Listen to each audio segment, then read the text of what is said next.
with, I'll start with a roll call just to see who's here. Adam Lewis, Here. Tom Cry, Here. Cindy Slater, Here. Kevin Brooks, Here. Jonathan Job, Here. Ken Webb, Here. Tim Lawson, Here. Linda Cash, Here.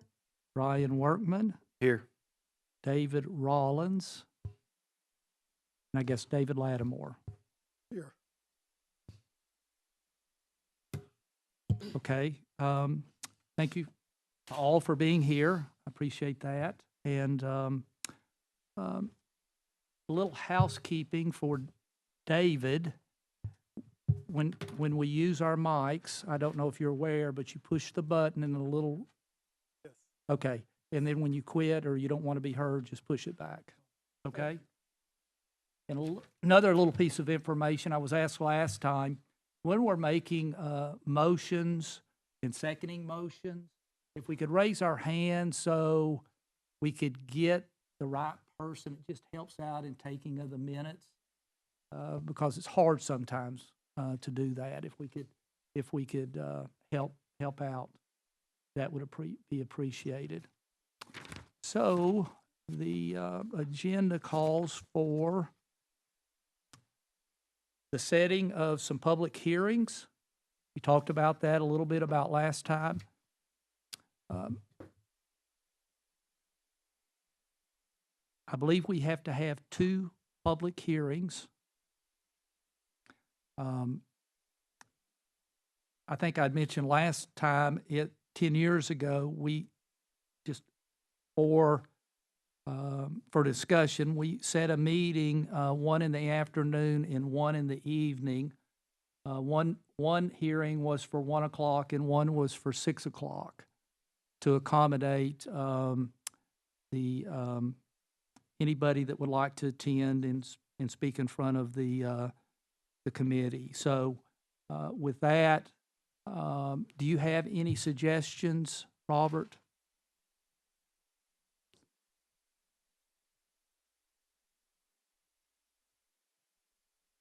Okay.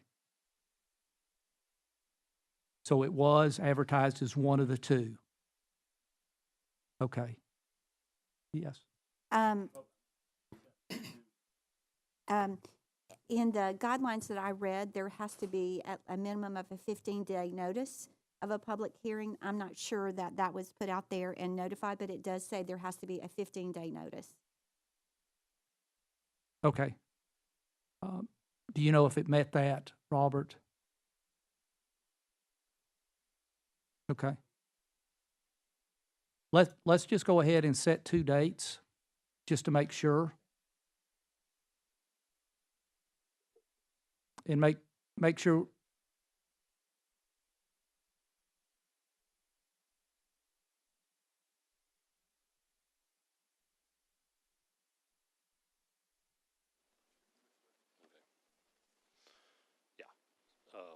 So, Okay. yeah, we set 2 dates for public hearings, that's right. We'll go ahead and set two additional dates for that to meet that criteria. As far as the time goes, is everybody, what do you think? Do you like the idea of 1 in the afternoon and 1 in the evening so people that work could come to the meeting if they would like? What dates are we discussing for these?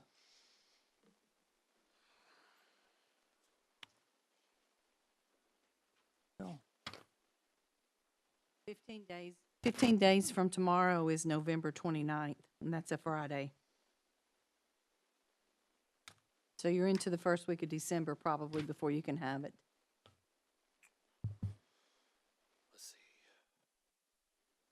The banner advertises certain days a week, and you got to have it in 4 days in advance. I'm trying to do math in my head.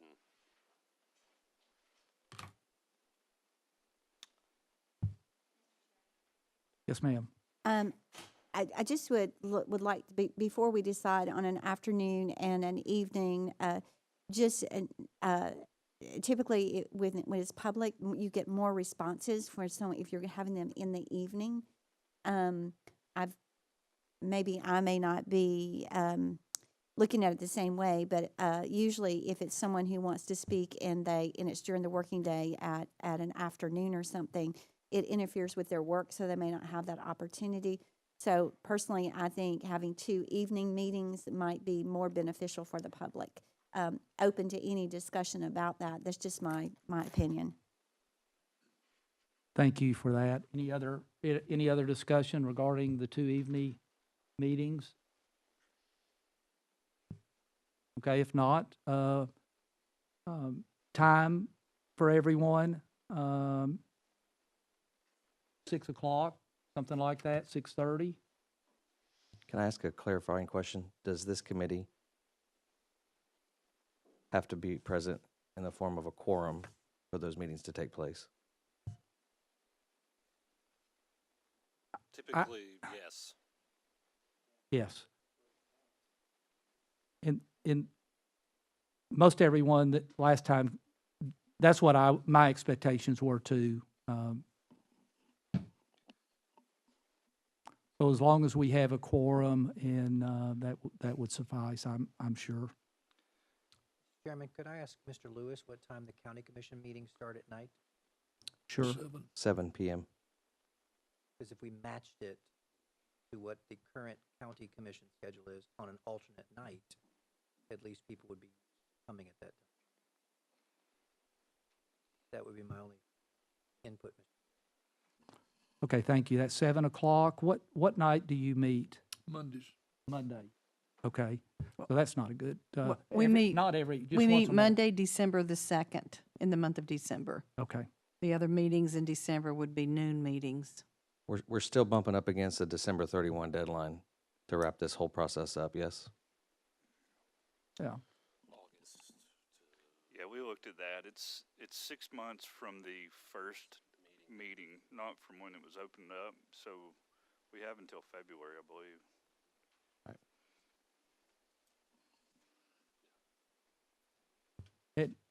And maybe you all could, staff could clarify this for me. Could we go ahead and announce both meetings and both times and dates? So we've got those set and publicly advertised and people could plan accordingly.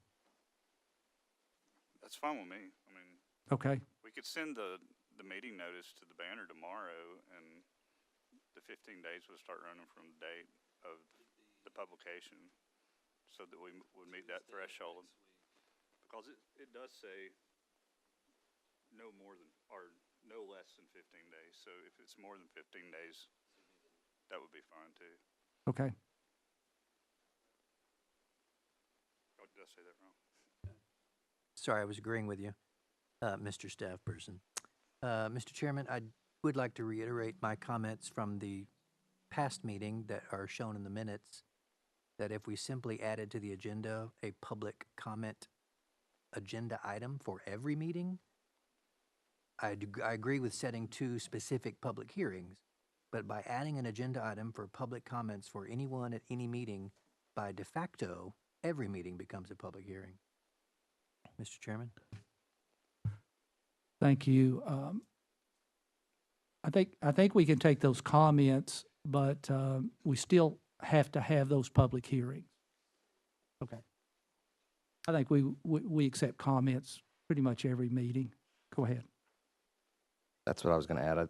I think we're required by law to offer public comments at some point in this meeting. It's on, yeah, I put it on the agenda for public hearing regardless. I mean, if there's someone here who wants to speak, it's a good opportunity to do so. Yes, I agree. Let's see, December, it looks like based on,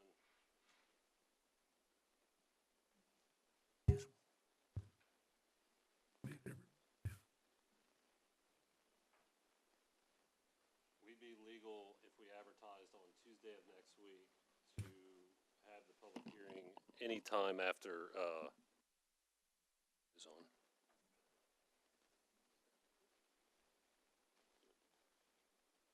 December 3rd, so anytime after that.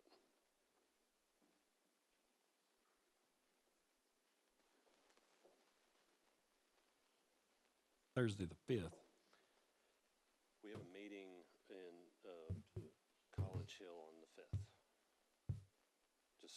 Cleveland staff would. 5, so we could meet after. That's part of their small area plan.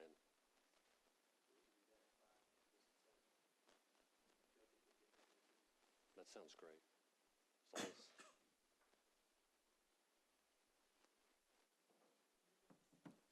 long as- I recommend that the next meeting for the public be on Monday, the 9th at 7. If we are trying to stay within a routine where they're used to coming, those Monday nights, that would be the next one that I would recommend.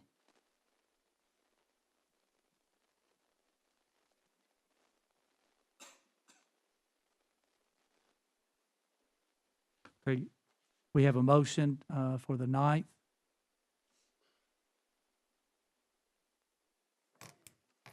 Okay.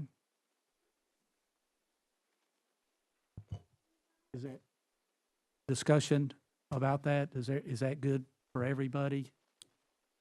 And Mr. Chair, that would be a recommendation for the first public meeting at 7 on Monday, the 9th. Okay. Good.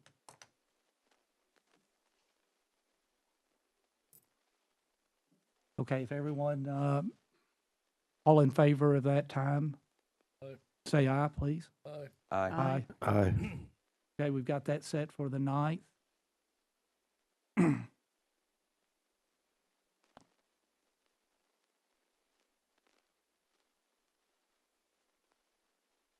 Following week would be the 16th. After that, you're starting to get into the holidays, so maybe the 16th would be a second option, or the second date. Just Okay, sure. I'm not on the committee, but I'm thinking ahead. Do I have a motion for the next date? I make that motion.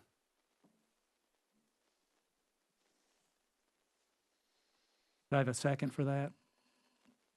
What is the date, 16th, what time? 7. The other, both of them gonna be at night then? Mm-hmm.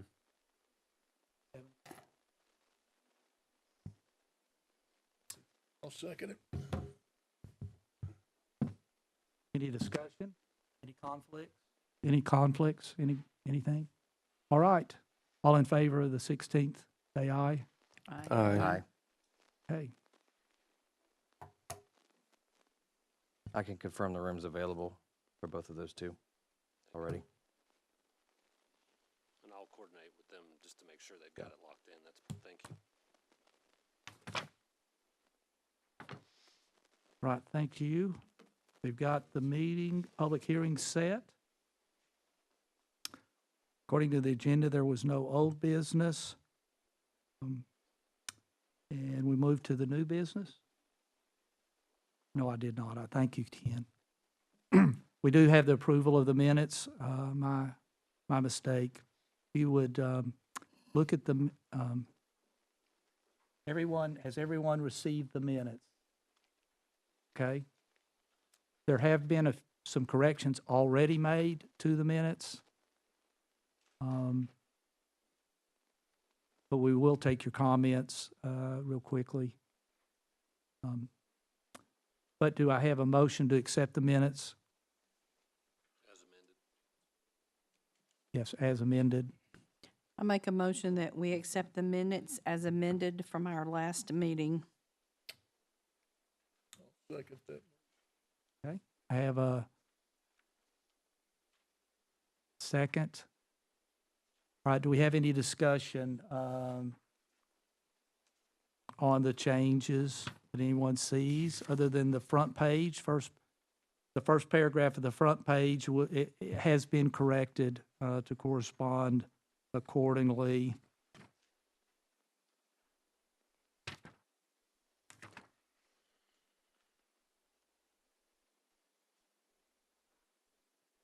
Anyone else? Okay. All in favor of accepting the the minutes as amended, say aye. Aye. Aye. Okay, thank you.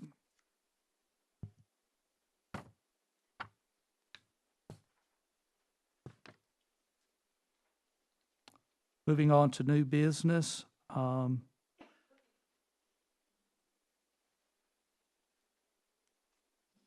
Item A, could you, the accurate,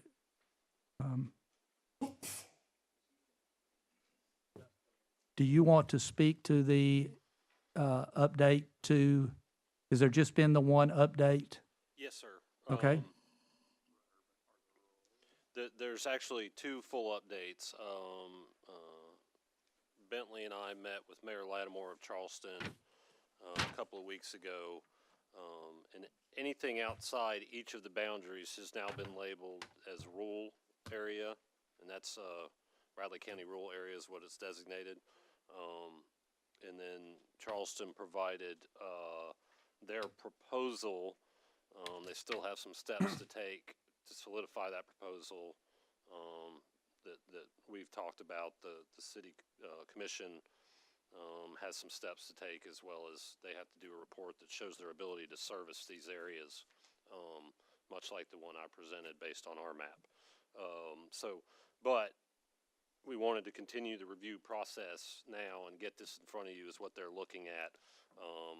That's the shaded green is their proposal as of yesterday afternoon that their requested UGB would look like. So it's beyond that, it's not too detailed or changed. Ours has not, the city of Cleveland's has not adjusted, but Charleston's was based on the comments before and our discussions with Mayor Lattimore is presented. Robert, could you explain a little bit more? You first stated you're reviewing, or the city of Charleston is reviewing. Could you explain that a little bit more? What is being? So for a municipality, or if there's a change at a county level, then the legislative body of that entity has to accept and propose those changes to this committee. The city of Cleveland did that in August, where we did, our city council voted to send me here with this request. And so what they have to do is that same action. The city commission in Charleston would have to say, yes, we agree with this border, and they do a resolution in support of it.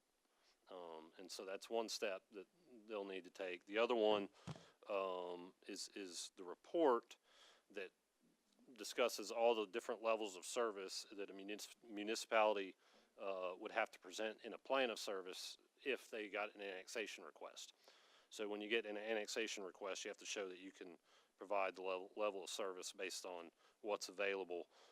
The report the city did that accompanied our map, and Charleston theirs is a much smaller area, so that report will be specifically confined to those areas, but it will kind of talk about the services they provide and their timing on when they can provide them, and how they, if they already provide that level of service across their the existing city limits as well. Like, you have to say, we already provide this level of service, so we can continue that level outside our boundary if a request comes our way. Does that make sense, or is that too planar-ease for everybody? I think it does. Currently, just where I sit at Cleveland Utilities, we currently have part of that area currently is our water service area. We already have water in that area, and also sewer will be certainly a point of discussion, and somewhat based on how Cleveland Utilities has to, our relationship with the city of Cleveland, and in providing sewer service in those particular areas. Right. So those are the things that will accompany their request as we move forward with these Okay. public hearings and things like that. And Bentley and I can work with Mayor Lattimore on how that looks and what's needed, as we've done up to this point. I don't know if it would be good to possibly have Cleveland Utilities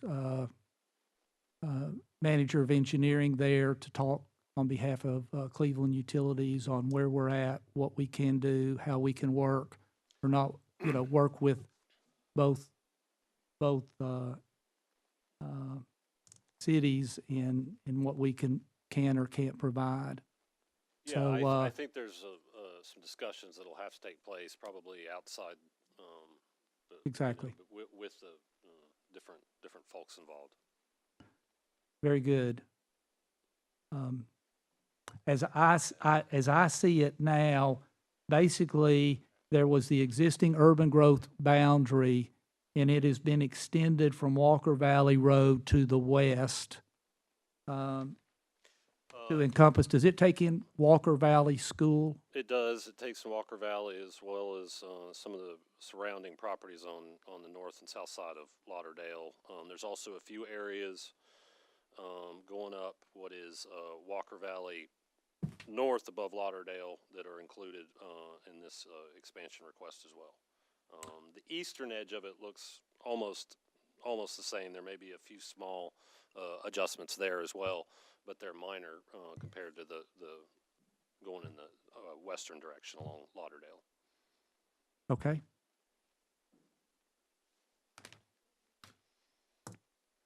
Is there anything else you would like to point out? Those are the two changes to the original map we received last time. Yeah, I mean, the key points are these are the changes they're looking at. There's still a few steps that the city itself will take, and then we'll have one that's ready to go and be voted on. But we're not quite there, but we're heading in that direction.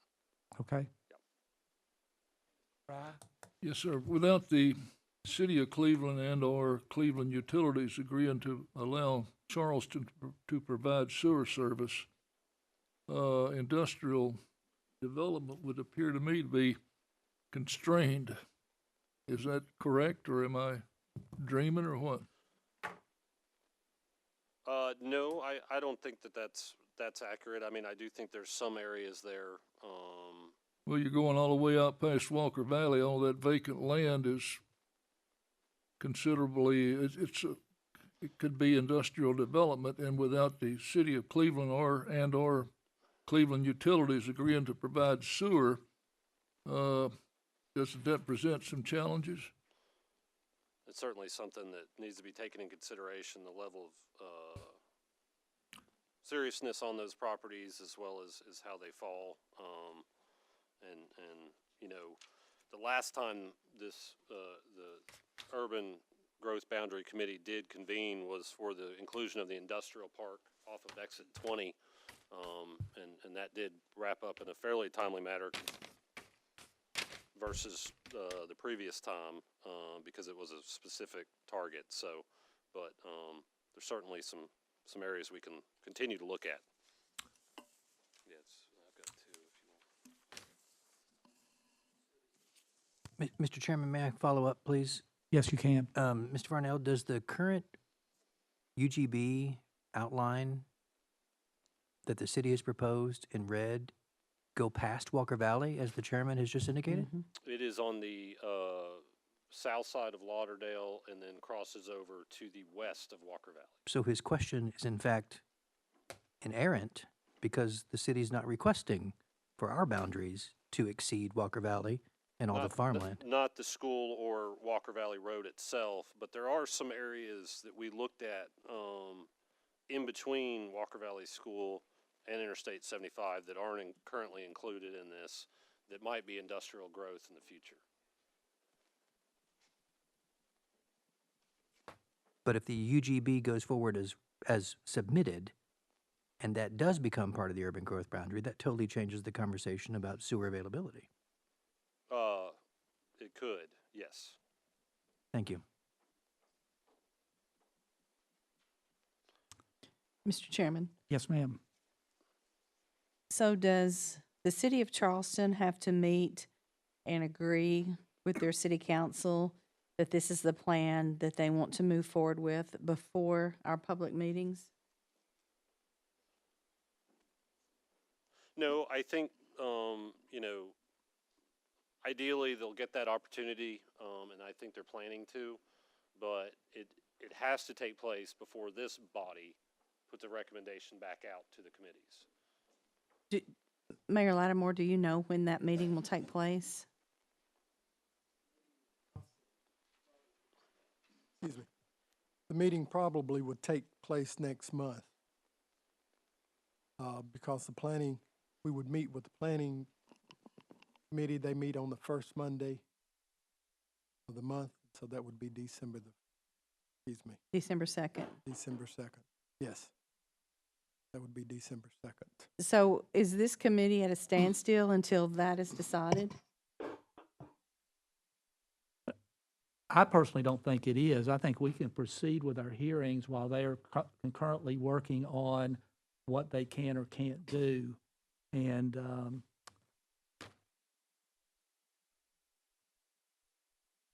me ask.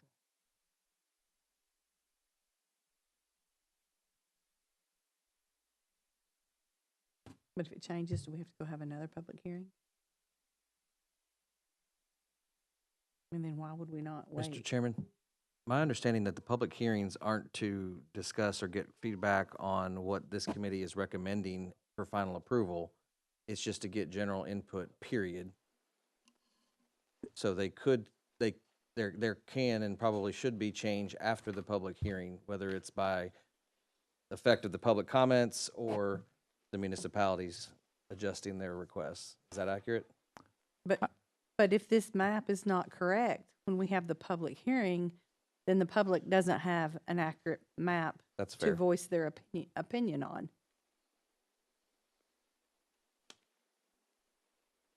Robert, the map presented at last month's meeting, this map we have today changes that map from last meeting. Is that correct? Yeah, Charleston's component of it, yes. Charleston's component, that's correct. It's not a complete change, as well as the county designation of being rural. That's correct. Those are the changes. And this body is the one, this map will continue to evolve Sure. through this process. And the comment is probably pretty spot on that we really do need Charleston and the county to pass a resolution saying they agree with the proposal, not of the whole thing, just their specific entity. So the city of Cleveland did that. We put forth an ordinance, but it didn't take into account Charleston or the county. The county must look at this and say, yes, we want to be designated rural. And then Charleston, their legislative body must say, yes, we want to propose this. Is that so? But it is an evolving document. But it would be nice if those were agreed upon when we do that public hearings, so that the public's looking at the map based on all legislative bodies' requests. So what I've heard is that the dates we've set may, I didn't hear the date for the Charleston meeting, but I know the county meets before our meeting, so it's feasible that theirs would be done. But okay. I think it depends on when they set their meeting. What are you expecting the county to approve? I'm reading the Title VI here about urban growth boundaries, and it says that we have to pass a resolution determining what's going to be rural and outside of the urban growth boundaries. It's kind of unclear as to whether it needs to be done before. It's not specific, yeah. Lovely. You're in section what? Section 658-106. Of Public Chapter 1101? Tennessee Code, TCA.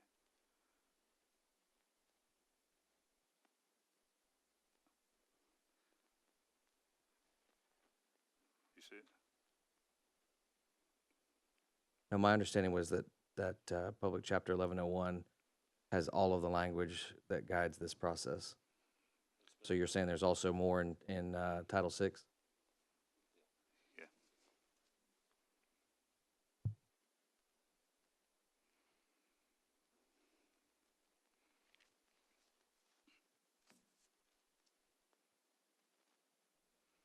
So if it's ambiguous, we don't have to do it beforehand. We could pass that resolution afterwards, because the end effect is the county deciding what's urban and what's not, yes? If a new growth boundary is approved, then everything outside of that growth boundary is considered urban. Rural, sorry. Not That's what I meant. necessarily. No. You have to designate it as a county rural. There's different classifications. So even in the city's urban growth boundary, we could dedicate rural areas. Because if you think about like Williamson County or a place like that, you're gonna have a whole lot there's a lot more cities, and so there's some rural areas even within the cities. We're not showing any. Right now, the county's shown as rural entirely. If they knew that they were going to have a level of density, which I'd lean on Bentley to just answer those questions, but they would want to consider that now. But I would think before we take it to the county commission, we would need to have those public hearings to get public input on our proposal. Because we're not gonna be able to determine exactly what we want to propose until we hear from the public, right? And then we have those 2 public hearings, and then we go forward from there. And so the city had 2 public hearings on our own before this body even convened, presenting our proposal to our residents and anyone who wanted to show up. And we had 2 public hearings ourselves, and then passed a resolution confirming that was our request. Is that a requirement Yes. under Title VI? Yes, And so we're saying that Charleston has to do the same thing? that's correct. And the earliest that they could do that is what date?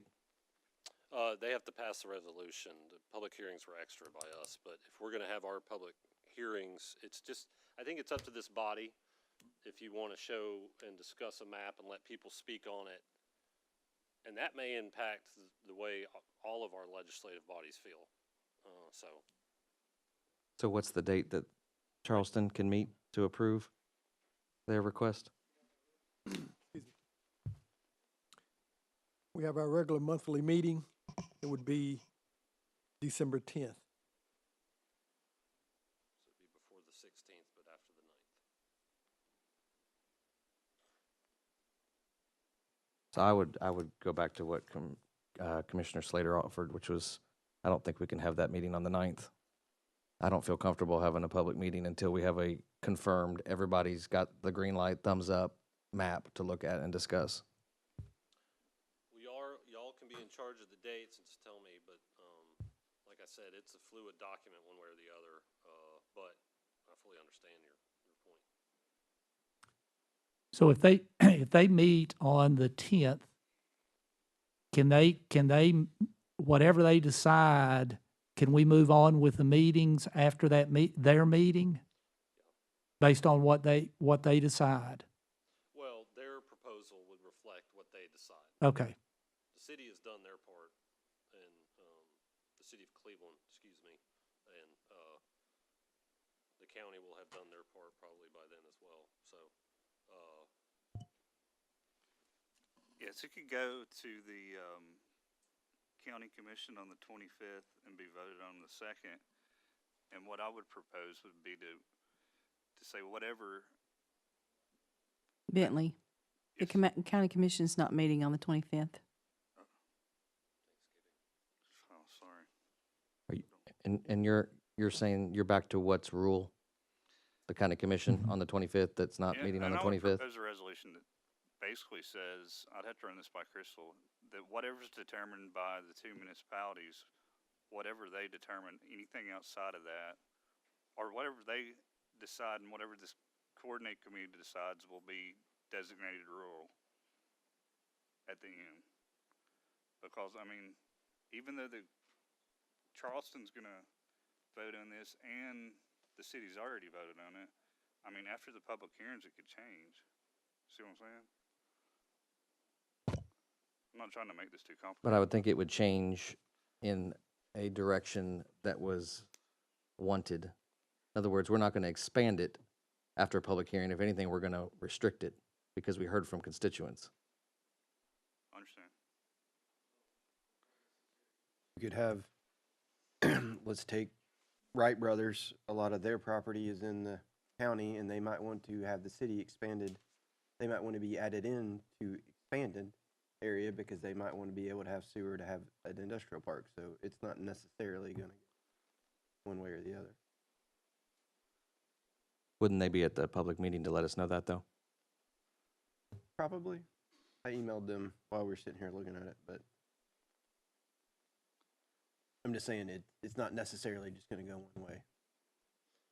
Yeah, currently it doesn't look like the Wright Brothers property that's behind Walker Valley, that any of that's in either the city's nor Charleston's proposals. You got the property behind the school, you got the stuff along Vicar Lane, you've got everything to the east of Potter's Place and north of Lower River Road. None of that is, Yeah, that's all would be designated rural. yeah, but all of it would be, if you want to talk about the tracks for an industrial, which is what got us into this discussion to begin with, everything north of Lower River Road would be useful, as well as what is currently in the city growth plan to the east of the red line and to the west of Memorial Highway. But that, I mean, that would be up to them. They're the property owner. So, yes. I think that's something that this body can say, yeah, we need to look at, because a municipality or a county says this is our map, doesn't mean it can't adjust after that action. So that these things are still fluid. Like I said, this body's going to determine, and if we feel that that's better suited within the urban growth boundary based on known factors, then obviously, speaking for the chamber, you'd have that ability to. And we can still keep the 9th. We can still keep the 16th. We don't have to only have 2 meetings. We can have 3 or we can have 4. So we could add one more after Christmas if we wanted to allow people to come and talk on an adjusted map if it's adjusted. But if we're running out of time, I don't see why not to keep the meetings we have. And then if we feel like we've made too many adjustments and we need to let public come in, then just add another meeting. Mr. Chair, it Yes. seems like there's a lot of conversation about what we can and cannot do. I'd like to make a proposal that we confer with our attorneys, both at the county and the city, to determine the process of, when we have to have plans in place before. I mean, I know we can have the meetings, but we're wasting time if we are not having a legitimate plan that includes Charleston. But I think we need attorneys present that can answer the questions that we are unable to answer at this time. My recommendation is to have the attorneys work through the processes of the questions that have been asking here, including do we have to wait for Charleston to determine their meetings, and then once we have that in place, requesting that the attorneys be present for the meeting, so we would have someone with knowledge that could answer these questions. Second recommendation, since they're not meeting to the 10th, my recommendation would be to keep the 16th meeting open and then set the second one after the 16th.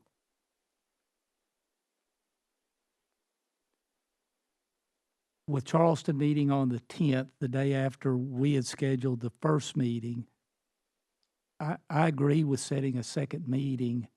After that, then we can move forward based on what they decide at their meeting. So the 16th we keep, Yes. and then we pick another date, whether it's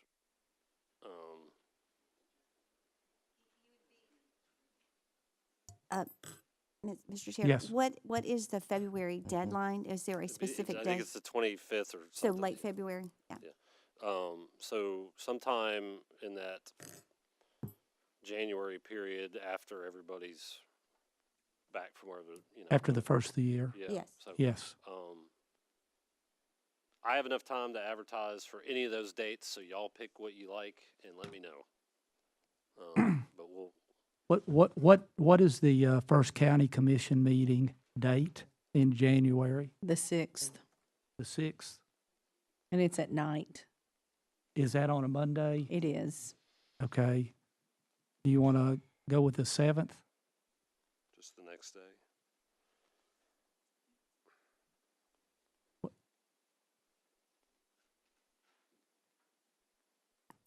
Just a reflection, Mr. Chair, the 6th,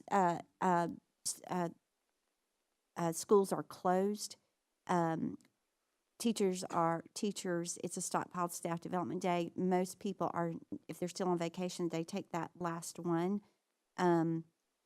We were just looking at the date of the 13th as the possible next one for public hearing. Not to say that this committee can't meet, but for a public hearing.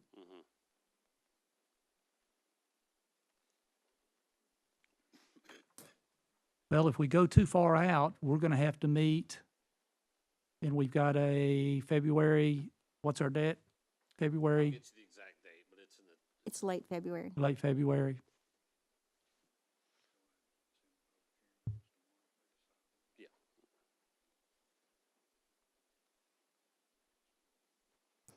Keep So the you're pro- 16th and aim for January 13th, Mhm. and I'll set the calendar outside of those two meetings and within them for you all to review. But we can move. I can get that organized, and when I do advertise, I'll make sure to, which will be this week. I'll make sure to include the board so you're aware that it has been officially advertised. I also recommending putting those advertisements on the pages for all three governmental entities so that it is out there, and even not just on those, but some social media posts so that I don't have Facebook, but for obvious reasons. But I would recommend that it be more on social media and not just in the banner. I think multiple modes of communication. And I also would like to reiterate again, I think that an attorney needs to give this committee the steps and phases so that we're clear. I'm fairly certain there's an MTAS and CTAS play-by-play of this, and that would be written by their legal representatives. And so I still think that may be the best source, but yeah, I still think it's important for that our attorneys be here to guide it when we have questions. Yeah, I can get Crystal here. Thank you.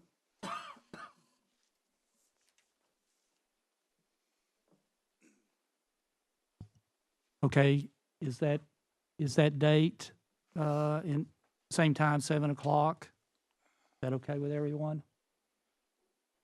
And then, Robert, if you'll get us a deadline date so we can build up to that, I will. I'll do that this week. okay? And then, if you would, Charleston will be meeting, and you could let us know what takes place there.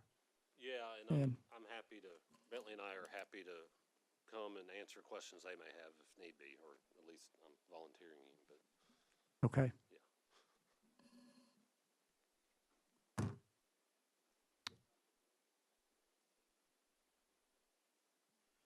So we got the public hearing dates, times were set there, Charleston. Okay.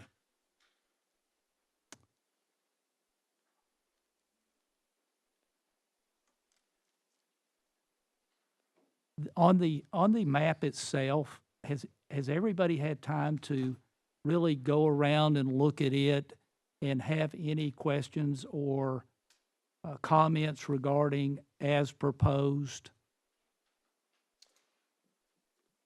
I've And- documented the one that involves the industrial property. We're gonna look at that.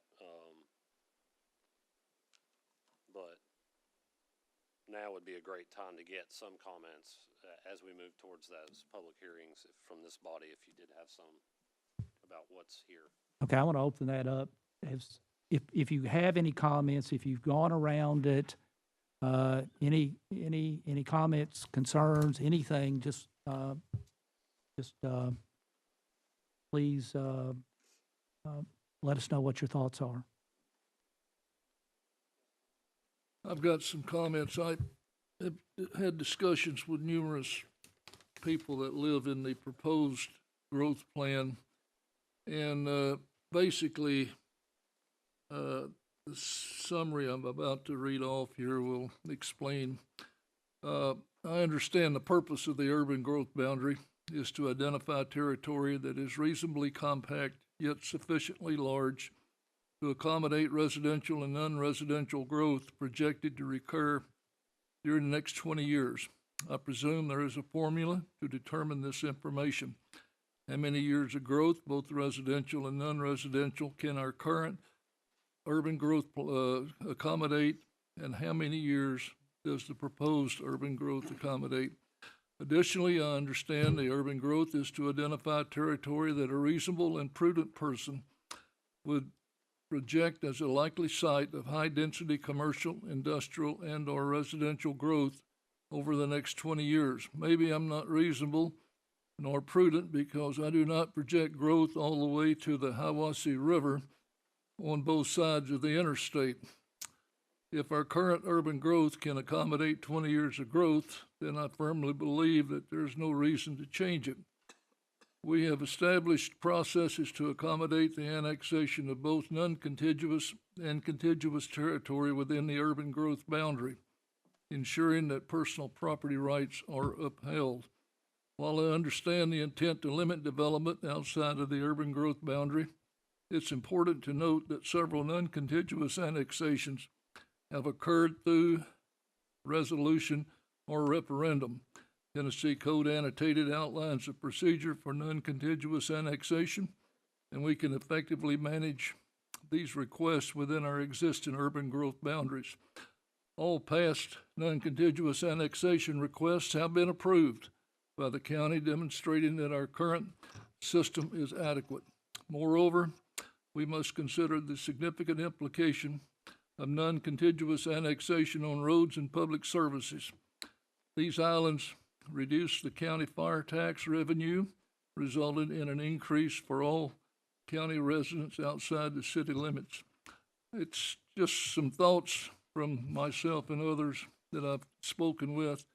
We just need to keep all of this in mind as we're talking, because I don't know that under the current statutes that we need to do anything personally. Thank you. Okay, thank you, Tom. Any other comments? No other comments regarding the proposed boundary? Okay. Okay. Oh, I'm sorry. Just as I had discussed prior, I would like to see some cooperation or some meetings among other entities that are involved in when the boundaries grow, such as the school systems, to start working on what does that look like for, school boundaries, all of those pieces, because we're all, and it's, to build a school and to manage a school system is exceptionally expensive, and to not take those into consideration, I think is not prudent of this committee or of our city and county pieces. Also, looking at, as we do move forward with the boundaries, looking at, I know the city probably has already thought about where they would put fire halls and all of that, but I think that's information that everybody needs before you can make this magnitude of a decision. Just would really like to have deeper conversations about those pieces as we move forward. Okay, thank you. Mr. Mayor?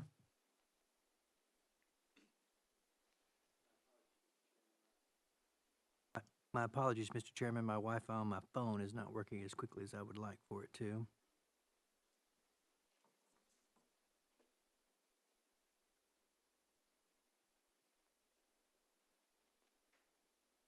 I'm just reviewing some recent banner stories. November 23rd, 2023, rezoning hopes have been dashed by county commission. I just was concerned when I heard a remark by Chairman Cry that all annexation requests non-contiguous have been approved, when in fact, I believe the banner has reported otherwise. But I'll save those comments for when I find them properly.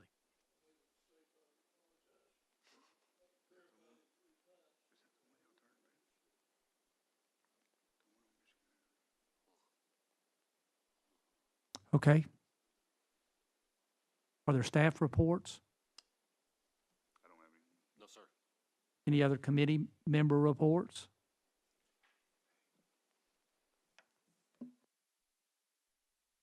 Any other final business before we adjourn? We need to see if there's any communication from the audience. Oh, that's right. Would anyone from the audience like to speak?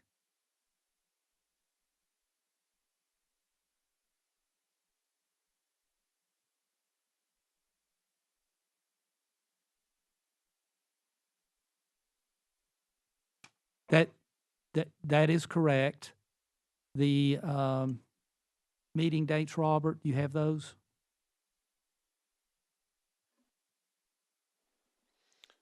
We've got the 16th and the 13th, 16th of December for the public hearing. The 13th of January is a public hearing. And then I'm going to set committee meetings within that framework and after tomorrow, and we'll get those dates all out. But those are the public hearing dates that Okay. we set tonight. And we do have one set for next week, the 21st. Okay. That was previously discussed at our last meeting. Yes, so, yeah, not a public hearing. Mr. Chairman, so what will we discuss next week at our meeting? Because with all due respect, and I don't mean to be ugly, but we've met 4 times and we really haven't made that much progress. So what will we discuss next week? We just set the dates at the previous meeting. If you guys are the committee, if you want to adjust those dates. What meetings do we have scheduled between now and January 13th? That's the with only this one. committee? That's the only one? At this I mean, point, I'm happy to meet if we have something to discuss and meet about.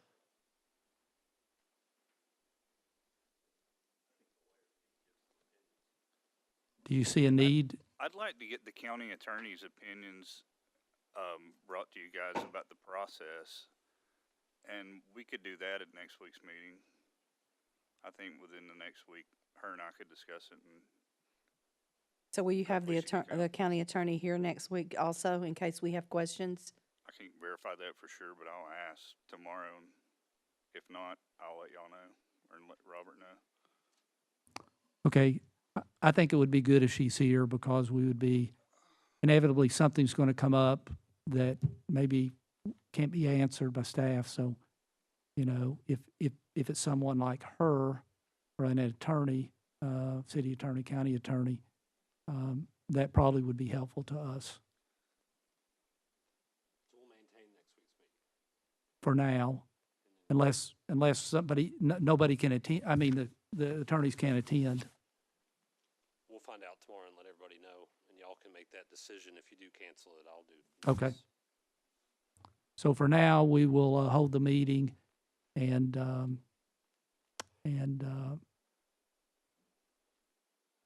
we'll see if they can attend. Okay? Anything else? All right. Do I have a motion to adjourn? We'll stay. Second? All in favor? Aye. Thanks.